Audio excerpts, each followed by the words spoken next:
بسم الله الرحمن الرحيم والصلاة والسلام على سيدنا محمد وعلى آله وصحبه وسلم أما بعد.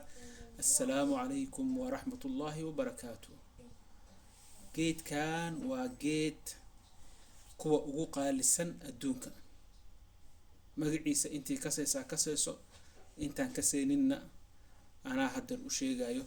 جيت كان وحالدها سفرون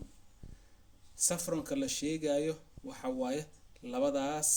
laamood oo gudgududka ah hadeer wuu bislaaday waxaana la gaaray waqtigii la goosani lahaa oo hadeer idinka u jeedaan aan goosanayaa labadii laamood waa tastii koowaad midii labaad ayadana waan goosanayaa idinka u jeedaan saddex baa leedahay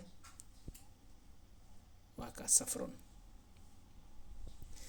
waxa waaye labadan laamood u jeedaan hadeer aan goostay waxay ka mid tahay xawaajiyaadka kuwa ugu qaalisan adduunka waxaa la dhahay garaamkii kan ah iyo garaamka dahabka waa isku mid waa maxaa la dhahayay geed aad iyo aad u nafci badan waxaa ka buuxo antioxidant kan bas laga isticmaalaa waxaa ka buuxo antioxidant waxay u fiican tahay maxaa la dhahayay moodka qofka waxay kaloo u fiican tahay maxaa la dhahayay rag iyo dumarba waa u fiican tahay oo testosterone iyo estrogen labadaba hormoonkaasito way ma aragtay balance oo fiican u sameeysaa marka geedkan maadaama uu qaali yahay